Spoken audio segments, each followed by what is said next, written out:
Good evening, ladies and gentlemen. This is Robert Conley on Robert Live Tonight. Robert Live Tonight is brought to you by NGSC Sports. Robert Live Tonight is sponsored by Arena Eats. Log on to the website arenaeats.app for the ultimate fan experience at your favorite sports venue.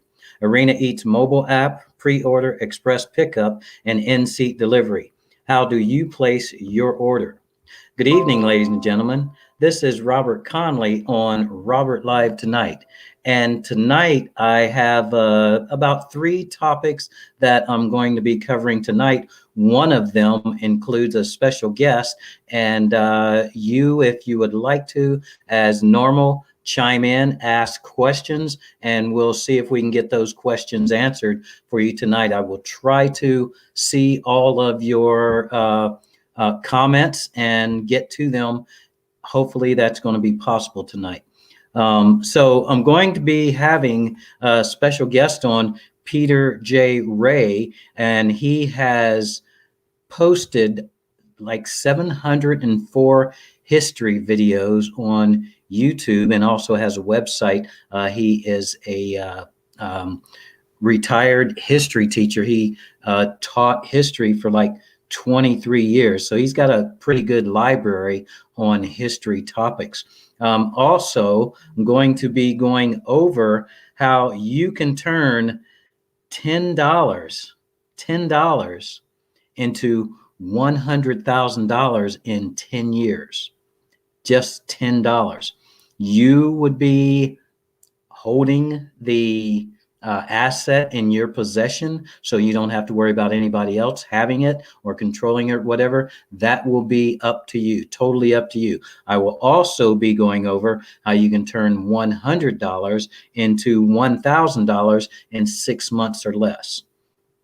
Okay, so I will be going over that. I want to let you know that as I am a professional baccarat player, and I've been keeping you up to date on me playing, I am going to be taking a trip on Tuesday night and start playing probably on Wednesday. I'm going to be taking a 3-day trip next Wednesday, and I'm inching closer and closer to the goal of 100K. And once I get to that point, what I've told you is that I'm going to be giving away 4 trips to Las Vegas. Those trips are going to include 3-night stay in a 3-star or better hotel and or resort with a casino, 2 round-trip tickets, airfare tickets on Southwestern for you, your spouse, your son, your husband, your wife, whoever you want to take with you. That's totally up to you. I'm not like those big companies give things away, say, you got to do this, you got to do this, you got to do that. I'm not like that. It's nice and easy and simple with what I'm doing here. So the resort, your airfare, all of your meals will be paid for. You will get taught, I will teach you how to play to win baccarat, not necessarily how to play the game, because I don't play the game, I play to win. You don't want to get caught up into playing the game, you'll lose your money. Almost guaranteed. So I will teach you how to win baccarat. Then I will set you down at a table in a casino and I will coach you. I will also give you $1,000 of playing money, because when you leave there, I want you to have $10,000 cash in your pocket. So you who already have the clues, I will give those clues again before the contest starts, sometime between now and when the contest starts. Then I want everybody to have a chance. So make sure that you write them down, you put them in your phone, wherever, because you're going to need to have some of those clues in order to win the contest, and hopefully you can win one of the trips to Las Vegas.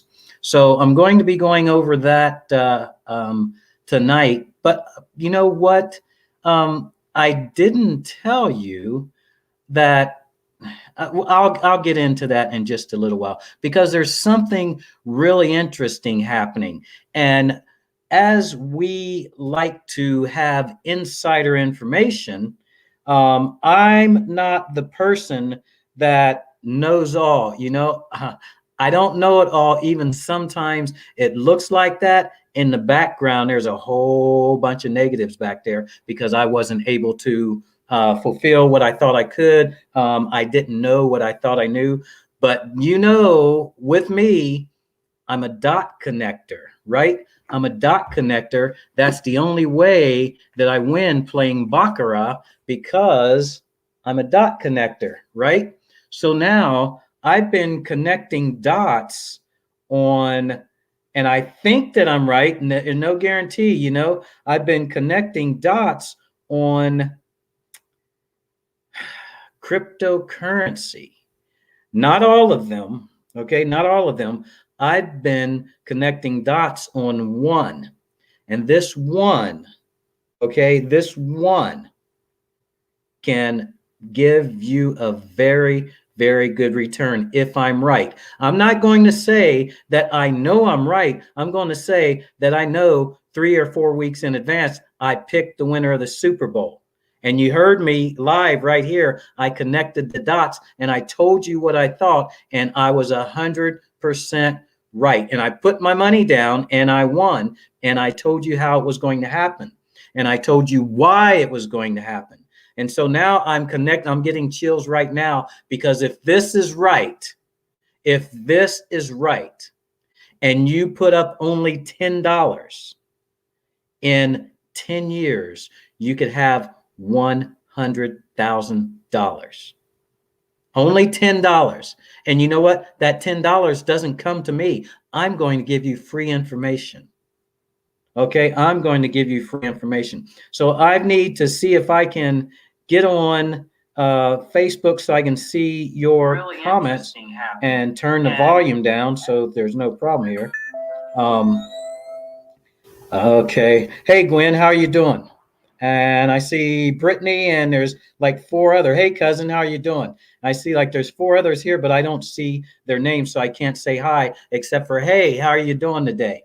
So this is Robert Conley on Robert Live Tonight, and I'm going to give you information where only $10, what's that? 1,000 pennies could possibly turn into $100,000 in 10 years. In 10 years. So if I add another zero and say, hey, put in $100, that goes up to $1 million in 10 years. Who doesn't have $10 to turn into 100,000 in 10 years? And there's a whole bunch of people. If you've been getting unemployment money, if you've been getting the COVID relief checks, you may have $100 and you may want to put it in there. Your money doesn't come to me. It doesn't come to me. Okay. This is money that you control yourself, but I'll tell you how to do it. So tonight, before we get into that, I want to tell you about this guy that taught history for 23 years. Okay. He has a video library. Of 704 history videos. So I'm going to say this guy knows some about what he's talking about when he comes on here. I'm not going to try. There's no way. I mean, I can speak logically, but to know dates, names, actions, that's not me. That's not me. I can talk and I can talk a long time. And if I want to talk some BS, I could talk some BS too, but I'm not going to do that. So this guy, he has a website, and his website has world history, American history, book reviews, Zuck family history, Ray family history, autobiography, and Cleveland baseball history. That's probably his favorite topic. So I'm going to bring on right now, Peter J. Ray, and we're going to have a little conversation on here. And like I said, you can ask whatever questions you want to ask, and we'll see if we can get them answered. So here we go. Hey, Peter, how are you doing? Well, I'm fine, Robert. How are you?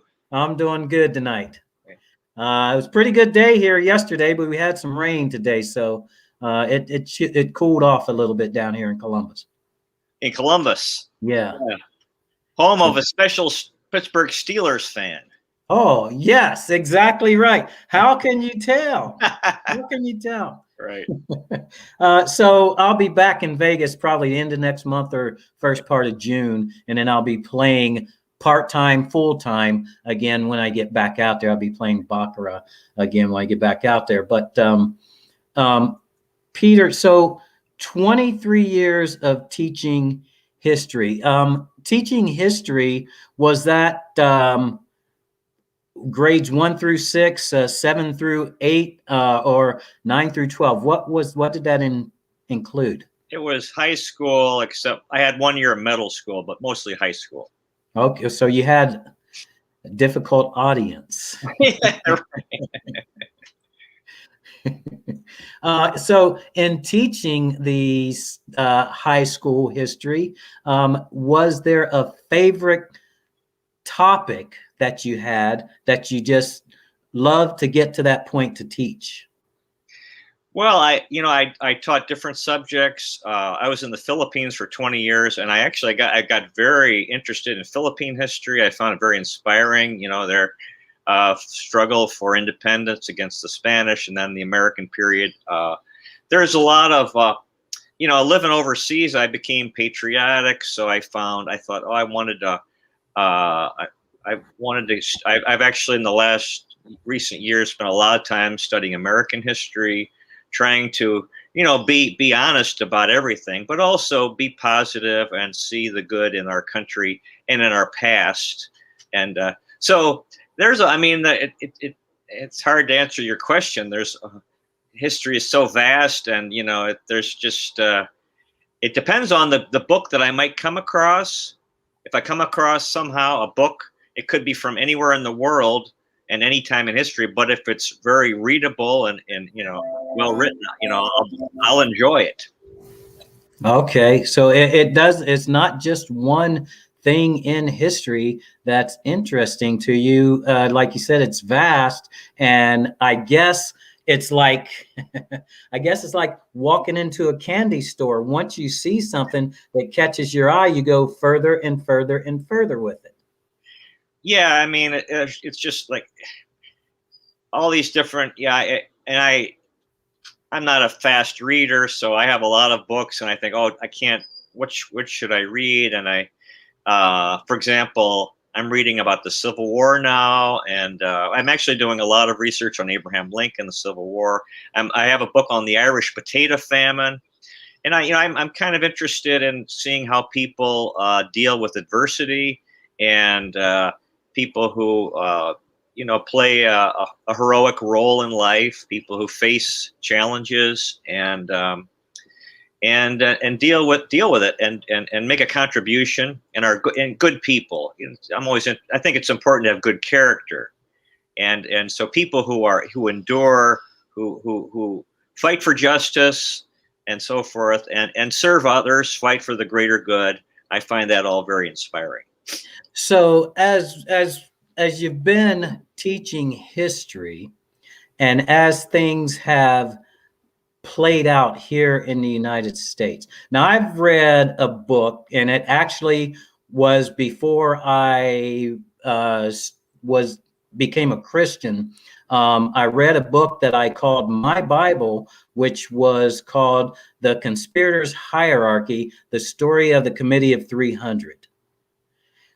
That was a book that was written by, I can't think of his name right now, written by a man that used to be within the government, and then he got out and he wrote this book, like I said, Conspirators' Hierarchy, Story Committee of 300. And in this book, it had what appeared to be conspiracy theories. However, I've watched some of those things happen. And that's because this guy was on the inside and he saw what the plans were. And then he wrote these down in this book. And as a matter of fact, after it was written and published, the publisher quit publishing it. He had to find somebody else to publish it because of what was in that book. Right. Have you ever heard of that book? I think I actually did read it, and I've read other books, and especially the thing about I've come to realize about history, especially the past year with this whole COVID drama that we've been dealing with, is the thing is there is dishonesty in the world. Yes. And I think there's been a lot of dishonesty in history. Yes. And as time passes, I'm starting to think, oh my gosh, stuff I taught kids in the past wasn't true. And I don't even know if you can teach the truth, because if you really find out the truth, can you teach it? Because you're going to get in a lot of trouble. I agree with you with what you're saying there, and I've said that before. And here's something that's happened. I have a lot of different experiences, and as you say, can you teach the truth if you find out the truth, and if you do, will you get in trouble? Right. So my daughter was in elementary school, 5th grade, I believe it was, and she brought some math problems home with her. And I didn't know how to do this math to figure out these equations the way that they needed them done at school, or what she was learning. So we sat there at the dining room table and we went back and forth and we figured out how to do those equations, and we tested it, and it worked every time. And she took the homework back to school the next day, and the teacher said, "You got these all right. You got every one of them right." She said, "How'd you do this?"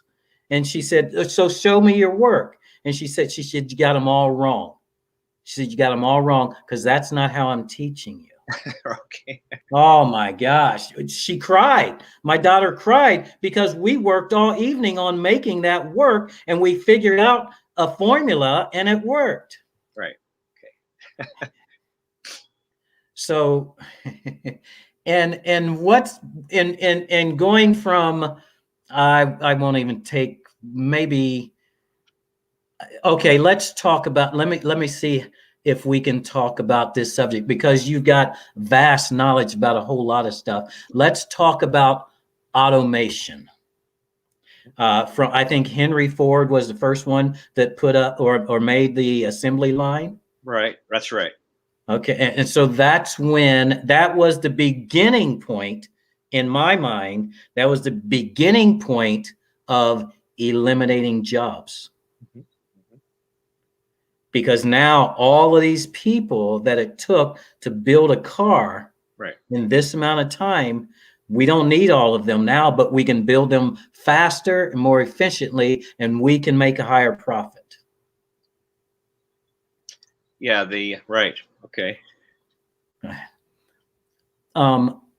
So in Henry Ford putting together the assembly line, what other auto manufacturers came directly after that, or was in line with that, or possibly were doing that overseas? Do you know of any that were doing that overseas? Well, as we know, I think later on it was the Japanese who were doing better and captured the American market. I think the assembly line has been adopted, I think, in almost everything in manufacturing as a faster method to make things, and it obviously the quality of enjoying work declined.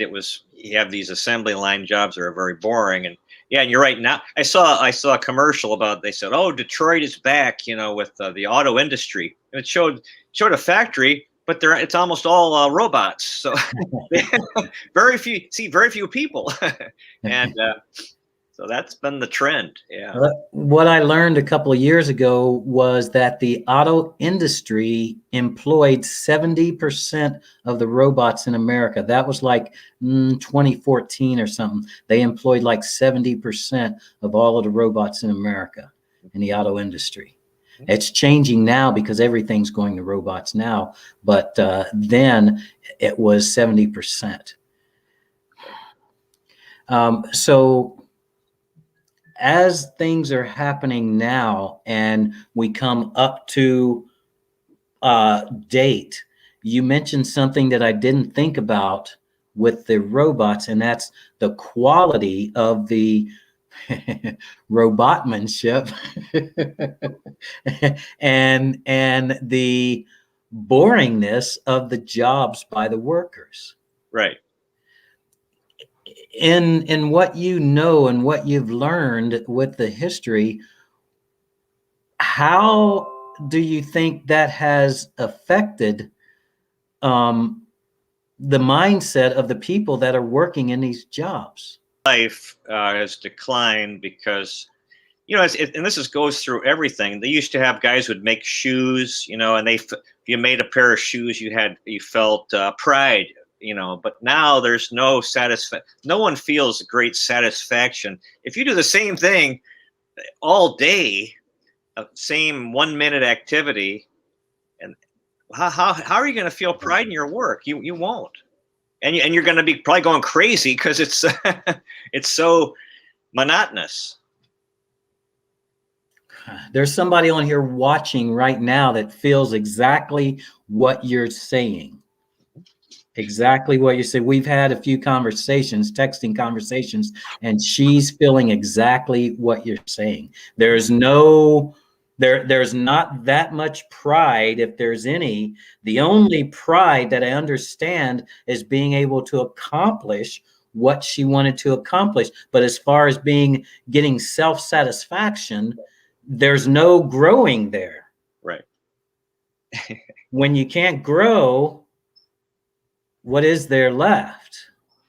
Yeah, I think it's a real problem, because if people are not, work is important, and so much of our life we spend working, and if you don't enjoy your work, it's going to affect the quality of your life.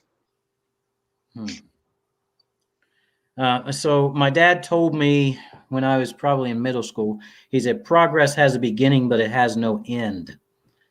And so I believe that man, the animal man, is still evolving. I don't think that we are where we are going to be in 100 years or 200 or 300 years if we survive, because as our wisdom teeth come out, things start to change. As our appendix comes out, things start to change. As we don't put the valuable nutrition into our bodies start to change. Uh-huh.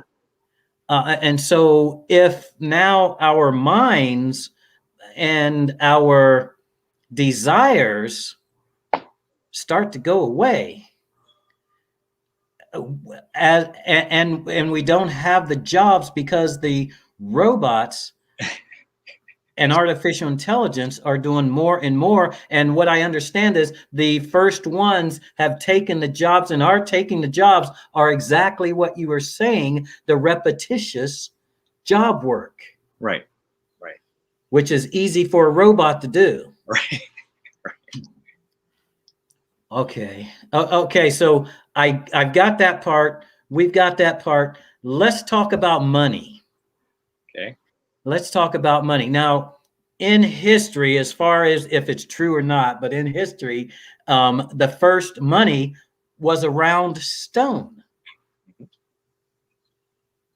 And we moved forward to whatever, and then metals, and then paper, and now we're at cryptocurrency. But going back to the stone, the stone had some kind of value to it. Mm-hmm. There were rocks all over the place, right? But this round stone had some value to it. And as you understand what you have learned and what you've taught in history, where does that value of the money come from? I have a book here. I'll just show you, and I don't know if you've heard of this book. Wait, here we go. The Creature from Jekyll Island. Oh, I haven't heard of the book, but I know what you're talking about. This is a book. It's a history of banking, and it talks a lot about the Federal Reserve and how we really have a very totally corrupt banking system, which was established around 1917. And and it's no good. It's not worth serving the public interest. We have, I think this is why you're getting into people like you getting into cryptocurrency, because the U.S. dollar is really, as far as I can tell, is doomed. And the thing is, you know, we've had a real, one of the biggest scams has been inflation. That and it's been, you know, according to this book, it's theft. You know, you work for your money, you have your money, and then every day the value of money declines. The value of the dollar declines. It's been declining, and so that means you earned your money, and your money is declining. You still have an amount, but it's worth less every day. And as a result, everyone is forced to be a gambler by going in, if they have some money, to going into the stock market. You know, which is a risk, because if you don't invest your money, you're losing every day. Your money's going down. We have a horrible financial system, and it's so, well, no one knows the future, but I can see why people would want. I have a friend in real estate. She said a lot of people are buying houses. Because if you have, even if you're in the stock market, people believe the stock market is going to go down. Money is going to lose. We could have hyperinflation where the dollar totally loses all value. So people are getting into things that they believe, you know, like if you buy a house and lot, that's something real, even, or you know, something's tangible. So anyway, the banking system is and people have been fooled. It was established and they thought, oh, this is good and everything, but it has never been good.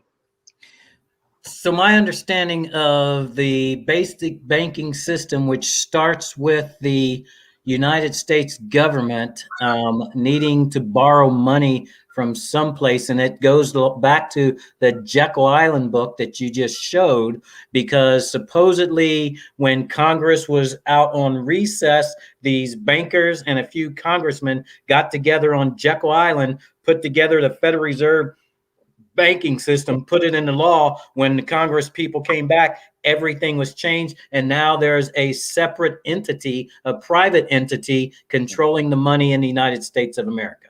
Mm-hmm.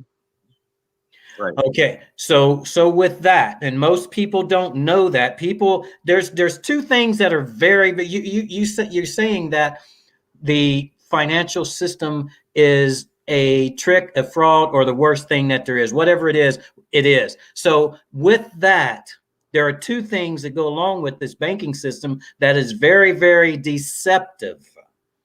One of them is that the Internal Revenue Service has in the front of the book, it has Department of the Treasury, and it says the Internal Revenue Service. But the two of them are not owned and or controlled by the United States government. They do not have a United States government seal. And it doesn't say the Department of the Treasury of the United States government. So that's deceptive.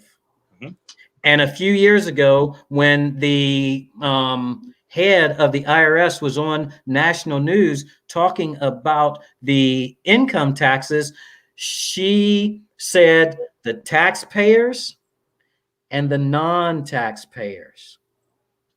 And we have been taught in school that we had to fill one out. You fill out this form when you get a job. And when you fill out that form, W-4 or whatever it is, when you fill out that form, you put yourself voluntarily into the tax system.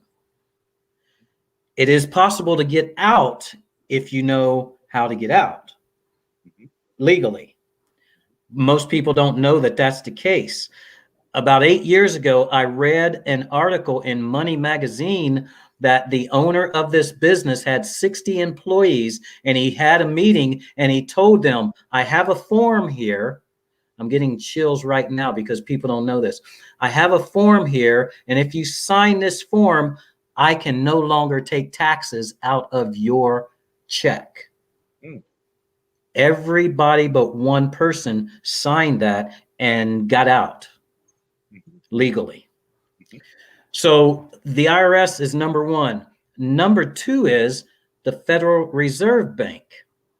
The Federal Reserve Bank doesn't mean that it's owned by the federal government. They just put federal in their name. Right. and it makes you believe that they're owned by the government. Right. But it's a privately owned business. And when the United States government says we need to borrow some money, they call up this Federal Reserve Bank and tell them, hey, we need $1 billion in hundreds. Federal Reserve Bank says, okay, let me call the U.S. printing office, the government, and I'll have them print up the money and I'll sell it to you. Right. So they buy $1 billion worth of $100 bills at cost, which is about 14 cents per bill, because the United States government is not in business to make a profit. So they can't charge anything except for their cost. So they sell the $1 billion of 14-cent $100 bills to the Federal Reserve Bank for 14 cents each. And then the Federal Reserve Bank loans that $1 billion in $100 bills to the United States government plus interest. So they just made basically $100 off of every $100 bill, and then they charge the U.S. government interest as well. Okay, so now let's go forward, because it started back in the 1917, you said, with the Jekyll Island thing. And so we're going forward. So what's the guy's name? Sochi, I think his name was, created Bitcoin, the cryptocurrency, and the most widely known cryptocurrency. Do you know anything about these cryptocurrencies?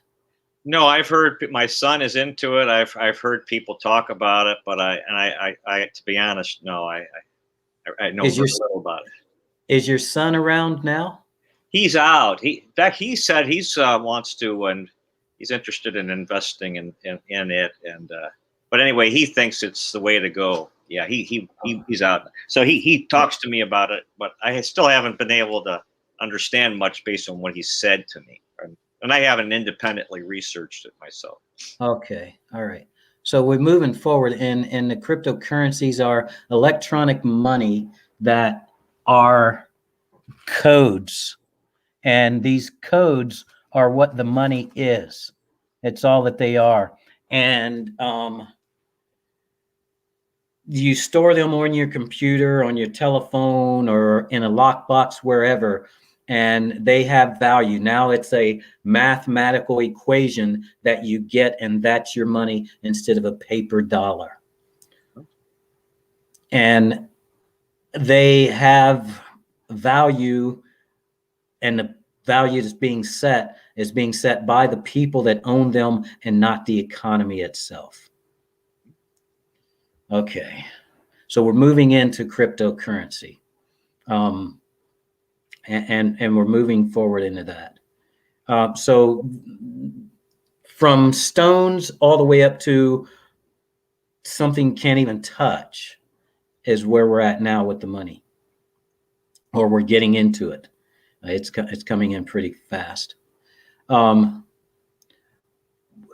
going to move into that after you and I finish talking, and give the people the way that they can take a $10 bill and turn it into $100,000 in 10 years. So let's go into the topic. I'm a Pittsburgh fan. I'm not a baseball fan. It looks to me like you probably love Cleveland baseball. Yeah, right. I do. So give me some information on Cleveland baseball. If I throw out a date, okay, let me throw out a date that I'm familiar with. See if you have any information about Cleveland baseball in 1933. 33. Let's see. Offhand, I can't tell you. I mean, I made a video on that year. I made a video on every year of Cleveland baseball going back to 1869, including the 20 Negro League seasons.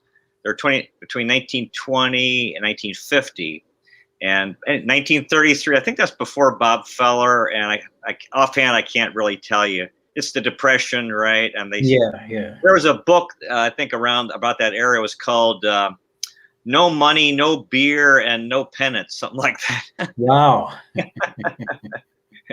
Because it was Prohibition. No, maybe that was before. When did I don't know, but I can't. But that was that I think they had. Well, no, the Negro League teams went through they didn't have a team for a while when things were real bad in the Depression. But anyway, it's what would be your most memorable piece in Cleveland baseball history?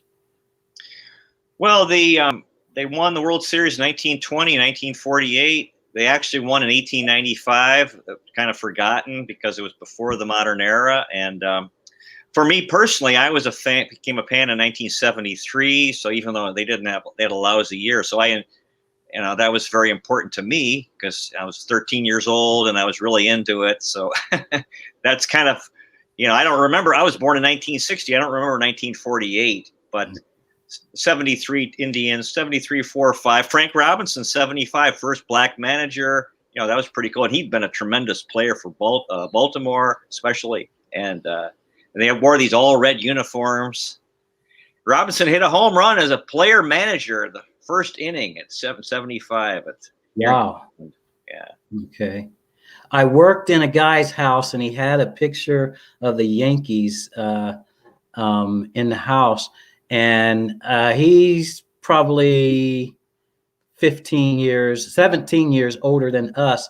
And he told me that in, I think, the early 60s, there were professional baseball players living in the communities and working jobs, right, as well as playing professional baseball.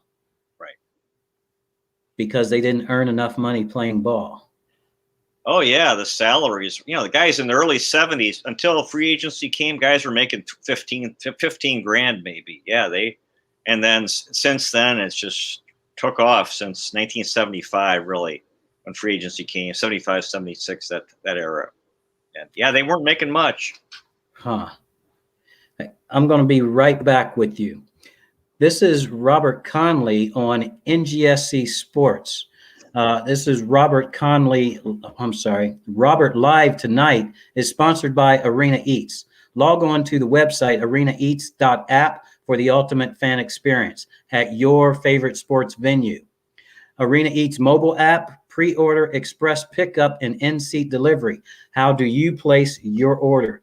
This is Robert Conley with special guest Peter Ray here on NGSC Sports Tonight. And right now, we're talking about Cleveland baseball history. So when they were only earning about $15,000 a year, which in 1975, that was decent money for right. a job, but it's nowhere near the relationship to the money that they are earning today. Right. So bringing us up to speed, what is the most that you know of an Indian player earning now? Do you know what the most is? Cleveland doesn't have a lot of money, so they keep losing players. They have to. Francisco Lindor, they had to trade. He just signed $340 million with the Mets. We couldn't pay that. 11 years, $340 million. But Cleveland has gotten burnt. In baseball, it's not like the NFL where you can have a quarterback. Look at what Tom Brady did in Tampa, or in basketball. You only bat once every 9 times in the order, and if you're a pitcher, you only pitch one game out of 5 as a starting pitcher. So some of these teams, I don't know, they got a ton of money, and Cleveland can't do it. I can't tell you the biggest contract, but ever in Cleveland history, but we just can't do it. So you just said something I really never even took into consideration, even though I'm not a baseball fan. Even what is it, like 162 games a season or some 132, 62? 162, yeah. 162. Okay, so 162 games in a season. Reduce that down by 5. That's 31 games a season that this guy's pitching. Right. Right. Wow. So that makes a major difference on the amount of money that they're going to get paid. Well, no, they can, if the team has the money, they can, blow the money on the guy. But the point is that guy can't have an impact like the NBA or the NFL. The quarterback's in every offensive play, he's in there, right? Half the time. NBA, the guy's, he's on the court all the time. He could be in court all the time. But in baseball, you only bat once in the order out of 9 guys. Batting order's 9 positions. The pitching rotation is usually 5. You only pitch every. So one player can't make a team great in baseball. So who's the guy? Hank Aaron. He had 745 or whatever. 755. 755. So that was a major accomplishment, seeing that you only bat 1 out of every 9 times that somebody's up to bat. Right. And those guys only get on if they get on base 30% of the time, that's considered good. So 70% of the time they don't even get on base. Wow, that's interesting. I never even thought about it that way.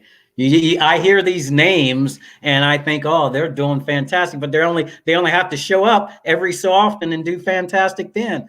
Right. That's interesting. Okay. Well, is there a topic that you want to touch on before we get off here? Well, I guess, you got into the topic of cryptocurrency, and if you look at money, all these things, to me, the most important thing is that God exists, and we need to, and to be a good person. And if you look at, for example, the Federal Reserve is a corrupt banking system, and it's based on problems in human character, greed, basically greed and selfishness. These guys who are doing things just for themselves, and they don't give a damn about the public. So all these problems that we're having in life, they all come back to the problems with human character. And I believe that God does exist. Our Heavenly Father exists. And if we contact him through prayer and meditation, we will change. We'll become better people. This whole COVID thing, everything. So to me, that's what's important. No matter what happens in life, God does exist. I know he exists. He loves us. He created us. So everything's going to be okay. And even if we go through hard times, that can push us to turn to him, and then we'll be okay. We can get through whatever hardships we experience.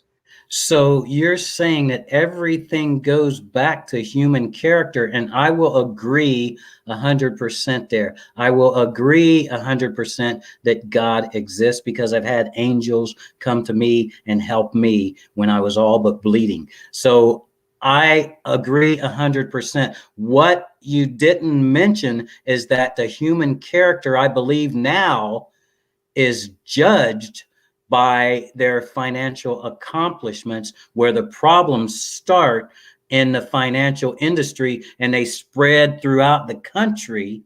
And that's caused nearly every problem that we have.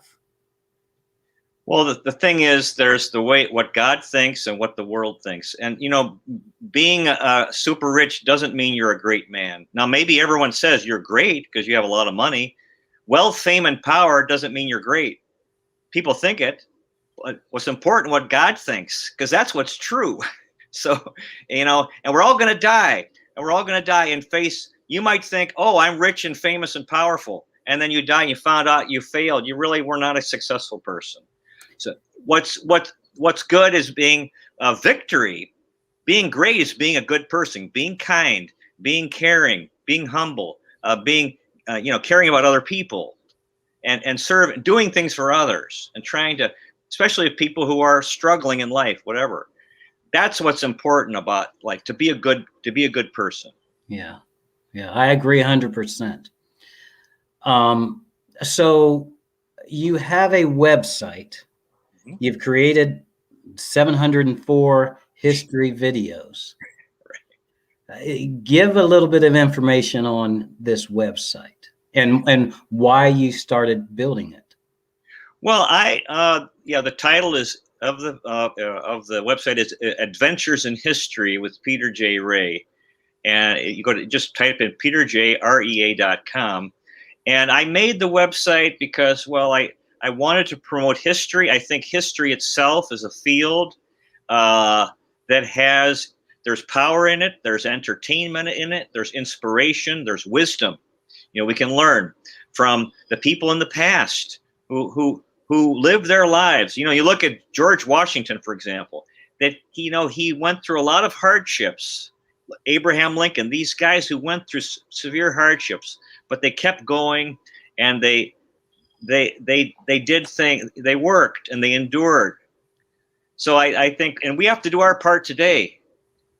We have to contribute. And so I think in history, you can be inspired by people in the past to do your part today for progress and for God, because we're all to serve God and his purpose in this world, to make the world a better place. Yes. So, and there's world history, American history, been going through the presidents. We've gone through Washington. We're getting up toward Lincoln.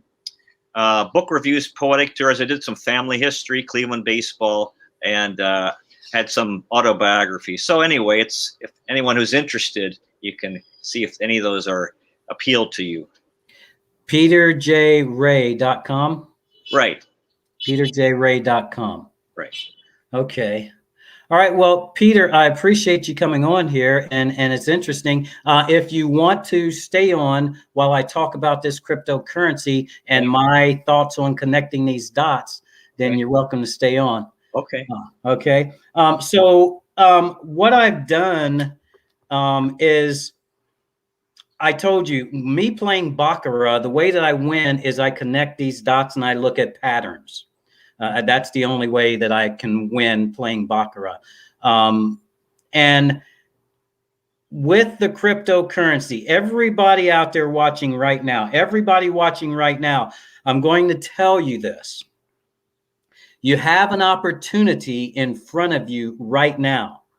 Because as Peter and I had been talking a little bit about the financial system we're going into right now, certain areas of it will be untouched by the big bankers. The big bankers now appear to be controlling cryptocurrency. I should say Bitcoin. They appear now to be controlling Bitcoin, which has put it out of the reach of the average person. The average person can't afford to invest $60,000 into something that they can't touch and in hopes that it will gain more value. They just can't do it. But what the average person can do is to take a $10 bill, join a cryptocurrency exchange, and buy certain cryptocurrencies that are, if it were in the stock market, they would be called penny stocks, but they're not. They're called tokens or coins in the cryptocurrency markets. So if you take a $10 bill right now and you join one of these exchanges at no cost, and I will, if you want to know where to go, then I will be able to, matter of fact, I'll just tell you, go to, I've got a code, but it doesn't matter. Go to crypto.com. Okay, I think that's what it is. It's crypto.com. If you go there, you can sign up for a free account. And when you get this free account, there is one crypto, and I'm about to buy $300 worth of it. Okay, I'm telling you, if you only buy $10 worth of it, I really expect it to go to $100,000 in 10 years. I'm sorry, I expect your $10 to grow to $100,000 in 10 years. I expect this cryptocurrency not to grow that high. I expect it to only go to about $600 in 10 years. Right now, it's only at 6 pennies each. Now, that doesn't sound like a lot of money. But Bitcoin was at a penny in 2008. Bitcoin's value today was at $58,000. So if you bought Bitcoin in 2008 for a penny each, every one that you bought today are now valued at $58,000. That's almost like free money.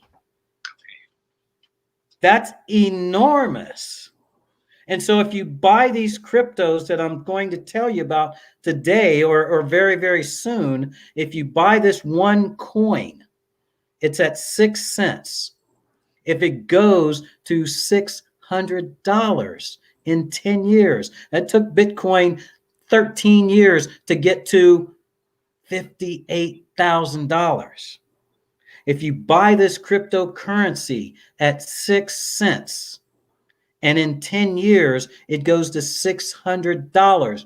You just made $599.94 on every one.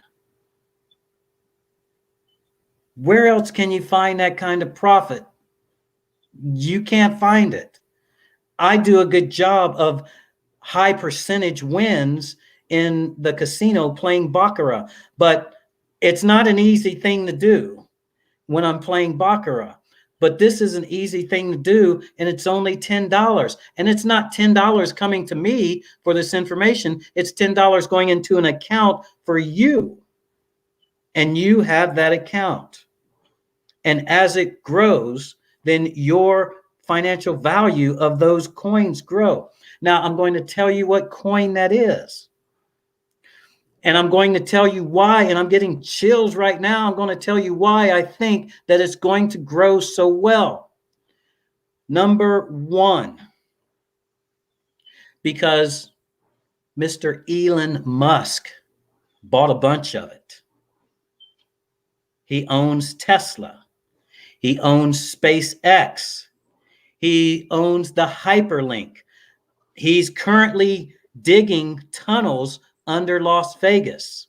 He's digging a tunnel because the convention center is so big in Las Vegas. He's digging a tunnel under the convention center to go from one end to the other so that you will save 20 minutes, 30 minutes in walking time.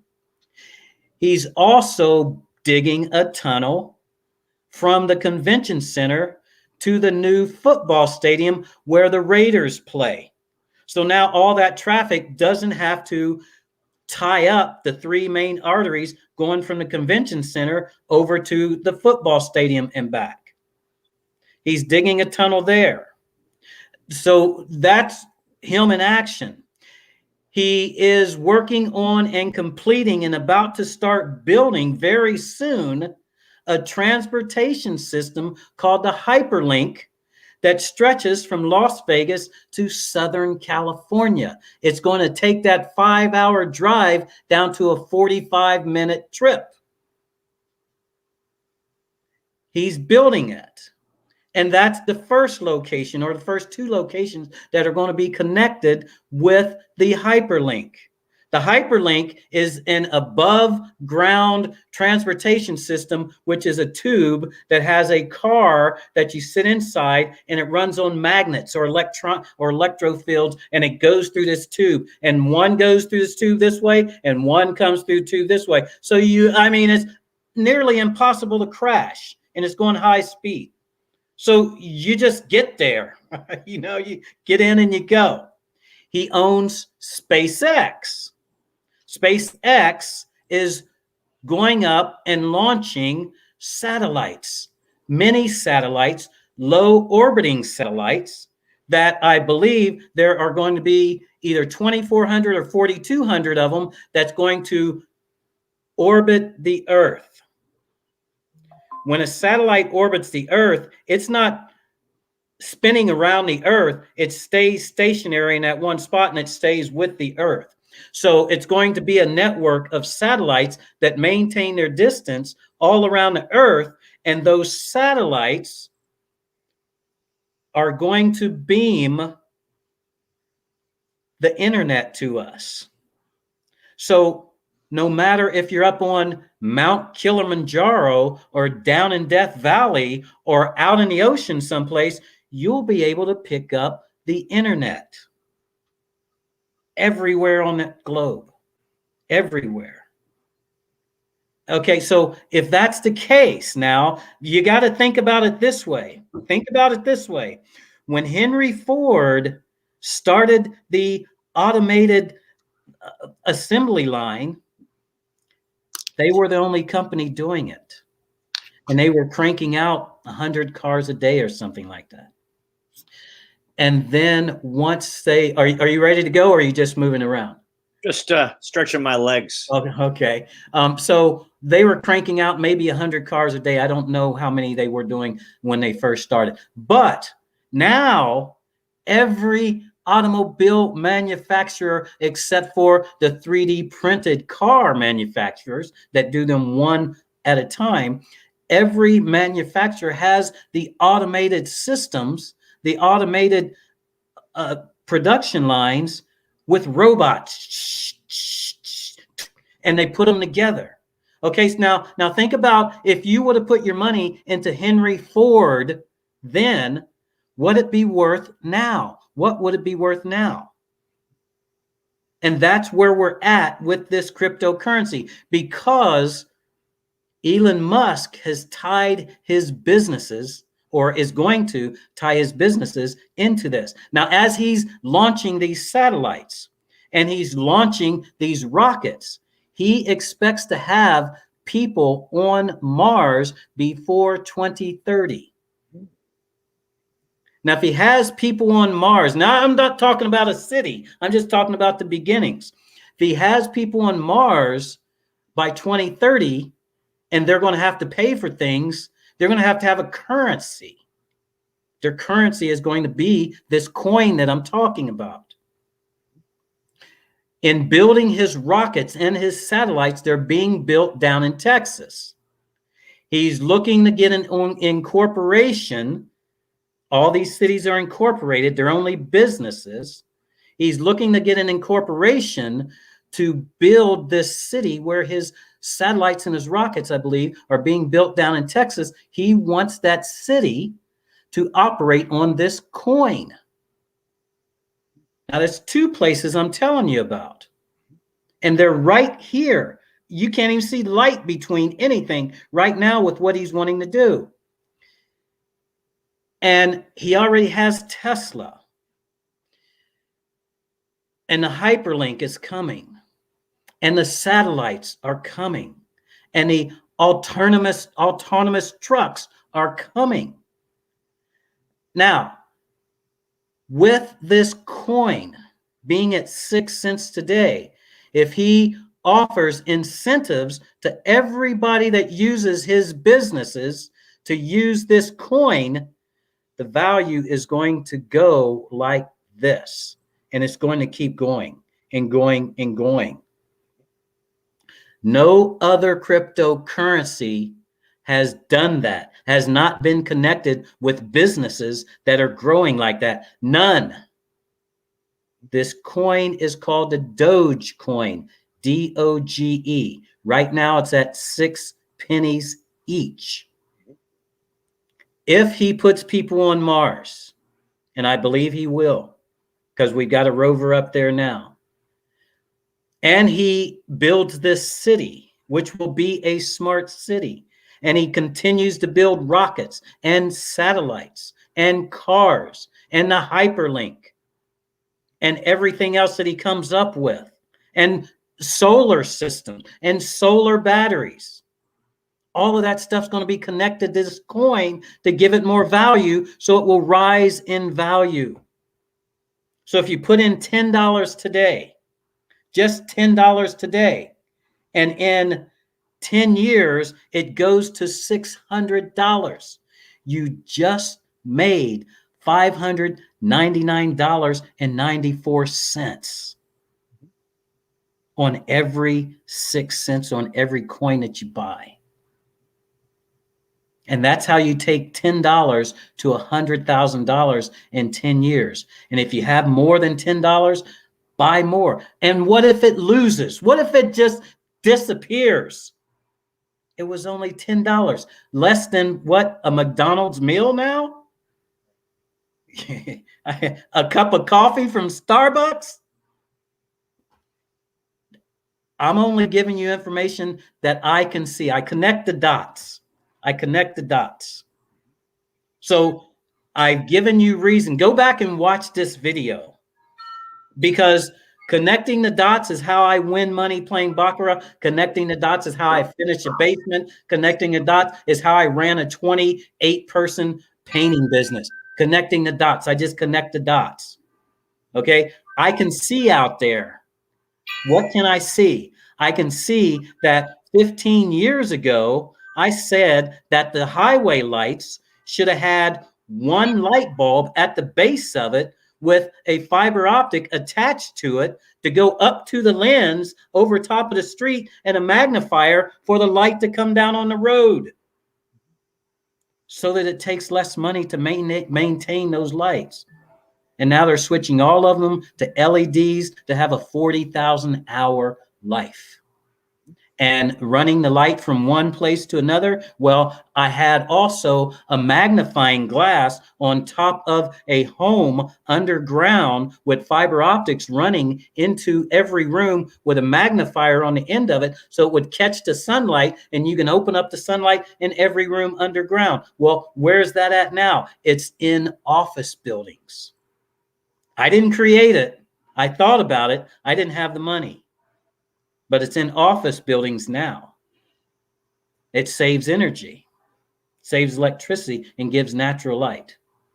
So go to crypto.com. I believe that's what it is. Send me a message. I'll send you information back. Go to crypto.com, get you a free account set up, and buy Dogecoin. DOGE at 6 cents each. Buy $10 worth, buy $100 worth, buy 1,000 if you can afford it. And if it goes up to $600 in 10 years, boom. And as Peter said, you can't work and get ahead. You've got to invest your money. You've got to invest it, because the financial system is not working in your favor. And if you don't want to invest it in there, you can invest $100 into this dude right here, so I can play Baccarat for you and turn it into $1,000 in 6 months.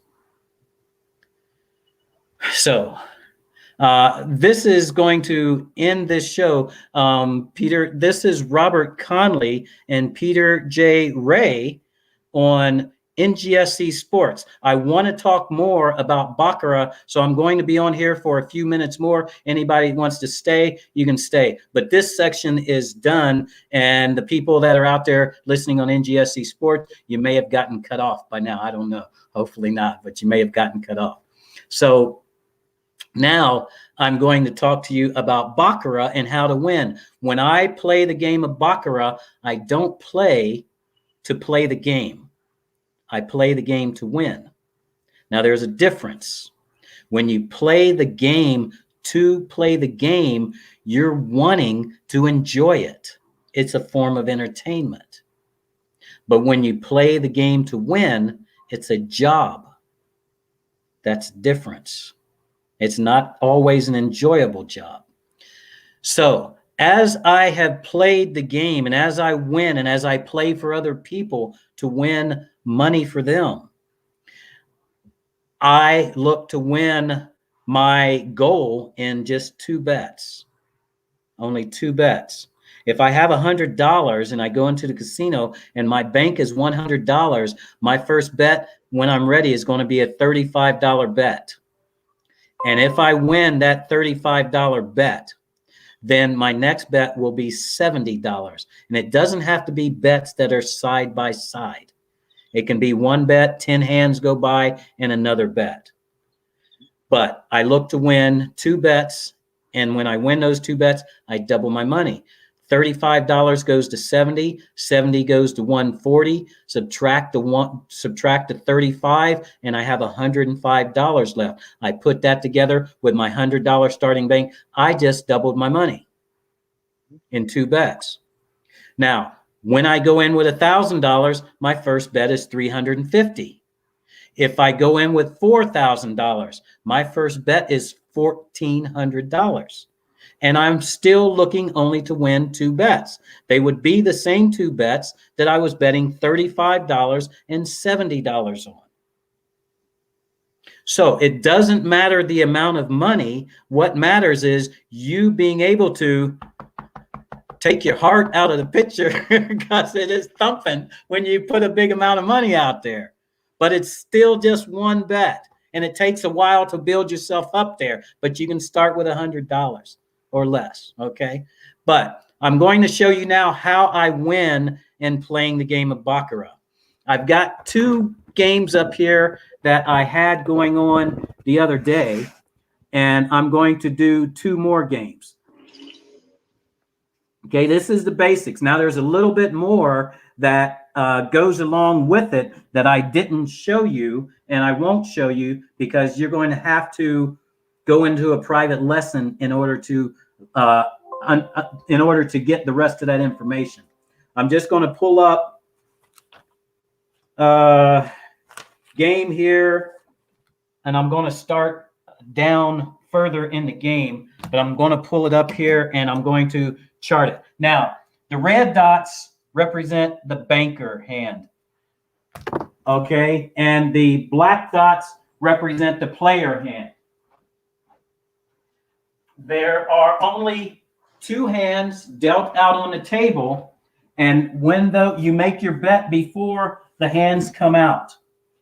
The odds of this game, and it's the best odds in the house, that's why I play it, the odds of this game are nearly 50-50. Okay, the odds of this game are nearly 50-50, the best odds in the house. Now, as the game progresses, I chart the dots in columns of 4. Okay, a banker hand, player hand, player hand, player hand.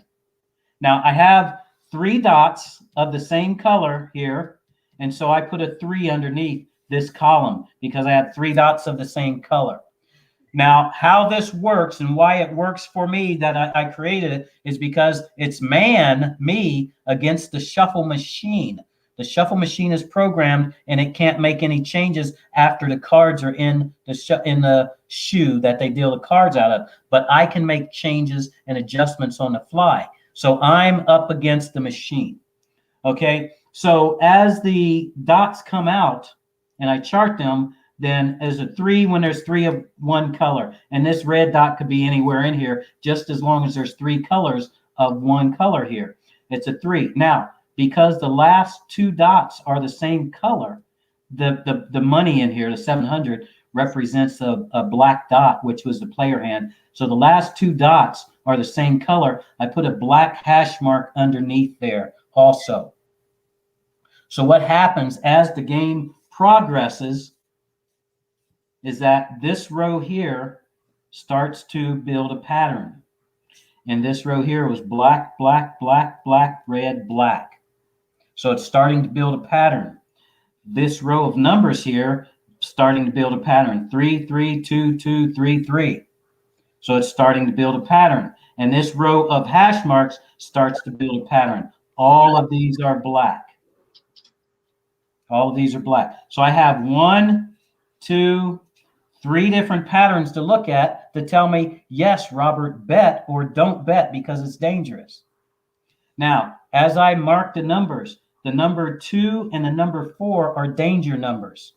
Because if it's a 2 and that shows up in this column, 1 black and 2 reds, I don't know if the last one is going to go black or if it's going to go red. So I can't bet that hand because it's dangerous unless I really, really feel good about it. Okay, so I felt really good about it because it was going black all the way across here. We had 2 3s and it looked like it was going to be 2 2s. So I bet $350 there and I won. I bet it to go black. It went black all the way across there. We had doubles happening right here, and we had a black line forming down here. So that's when it was safe for me to make a bet.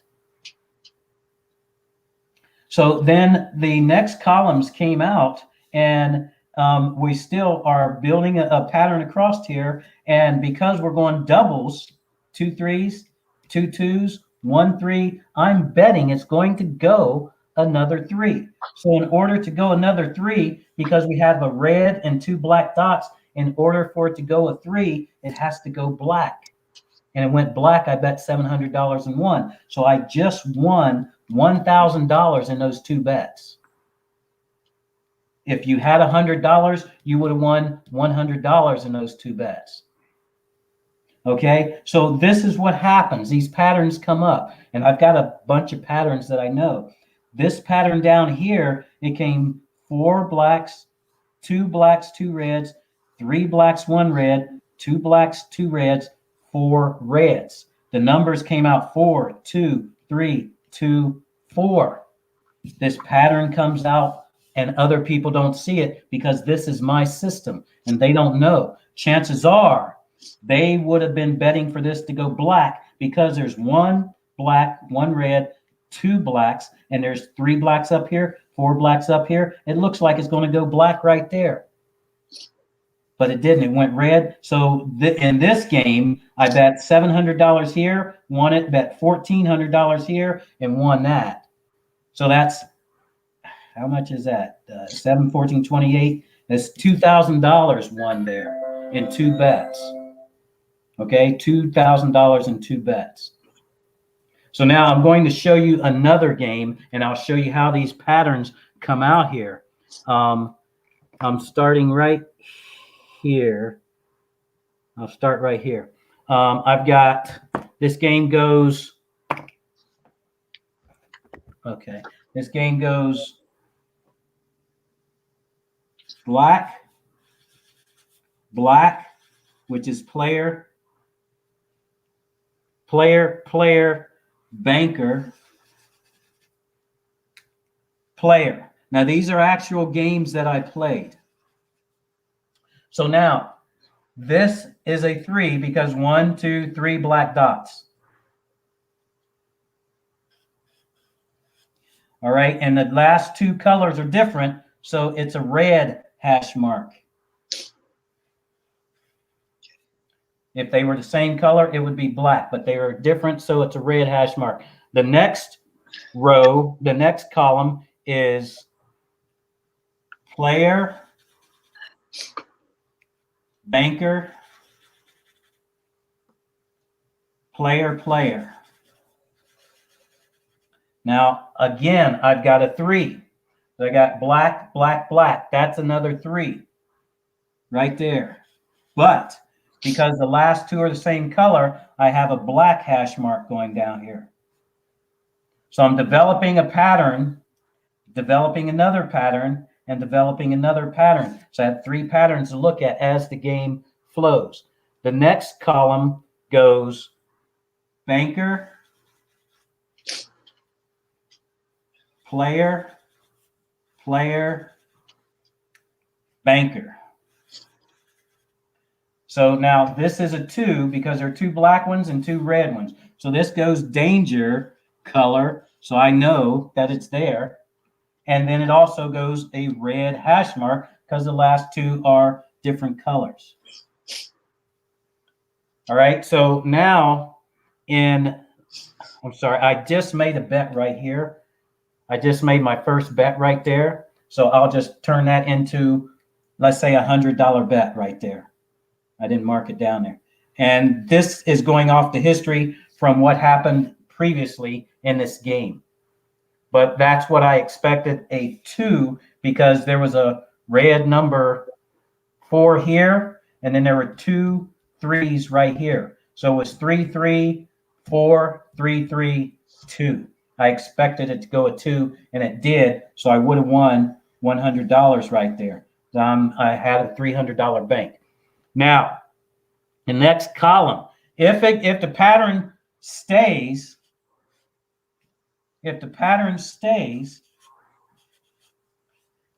3 3 4, or black black red, black black red, black, if it comes out. Okay, so this next column, if it looks really good, I'll make my second bet there. This next column goes banker, player,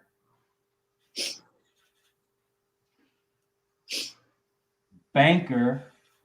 Now, I've got, because if this number is going to change, if this 2 is going to change, the only thing that can happen is it go red right there to make it a 3. That's the only way it can change. It can't go 4 because we've already got 2 different colors here. So that if it's going to change, it's going to go red right there. And if it goes red right there, I've got red here, red here. That would make that a black 3.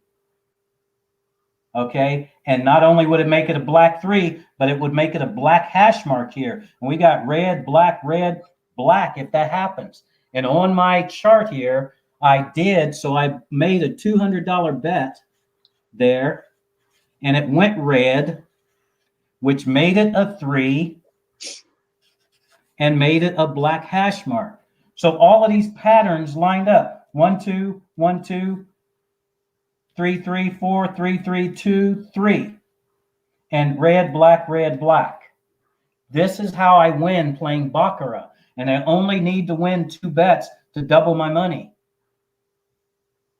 Like I said, there are many different patterns, but because I read these patterns going across here with these dots, and I read these numbers going across there with the numbers, and I read the hash marks, I've got 3 different things to look at, 3 different patterns every time I play. And when they all get lined up with what looks like is going to happen, that's when I make my bets.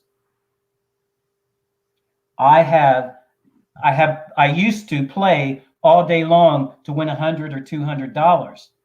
Now, sometimes I go in the casino. I wish I could do this every day, and I look like I'm getting close to there.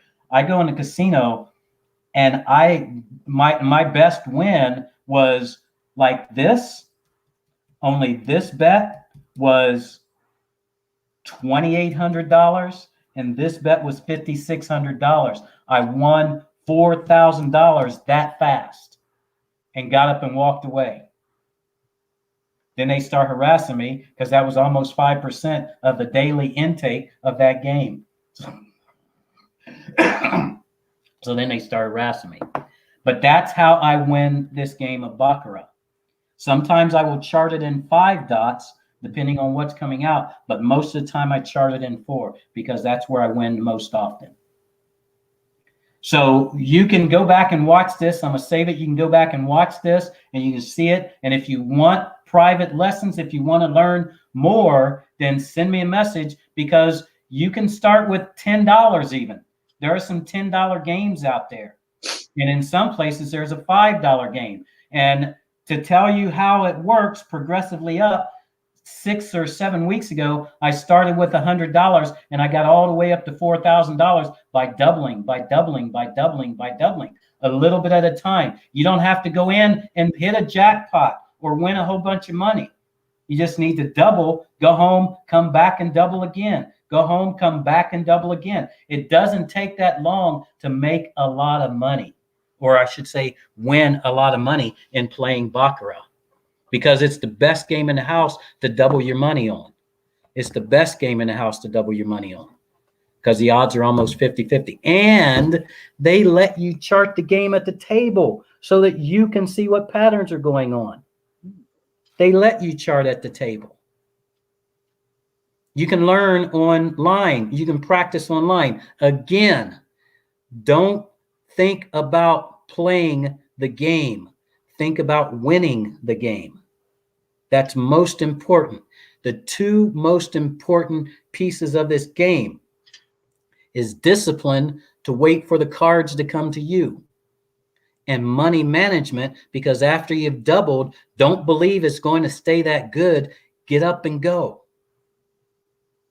If you're going to make money, if you're going to win money, you don't have to be there a long time. And you don't have to feel guilty about taking their money. Okay? So I'm going to get off here now. This is Robert Conley on Robert Live Tonight. I will save this show. You can go back and watch it and learn some more. And like I said, if you want to learn from me more, then I can give you private lessons. And if you want to go take a look at the website, right there's the website. You can go take a look at it, and you can see what I'm have going on this website, because this is going to be a much bigger business than just me playing. Okay, bigger. I'm looking for professionally minded people so I can teach them how to win this game. Teaching them how to win this game means playing with other people's money, playing part-time, and bringing in over $100,000 a year part-time. Mm. Mm. If there's a casino within 2 hours of you, it's worth the drive. So this is Robert Conley. Write down that website if you want to check it out. Send me a message. My email is Robert Conley. That's RobertConley 2002 @yahoo.com. Okay, Robert Conley 2002 @yahoo.com. All right, so this is Robert Conley. I hope you had a good show this evening. And Peter, thanks for coming on. I really appreciate that you could come on and talk some today. Oh, thank you so much for having me on. I very much enjoyed it. God bless you. Keep up the good work you're doing, Robert. Thank you. Okay. Have a good night. You too. Okay. Thank you. This is Robert Conley. Robert Live Tonight. I'm gone, y'all.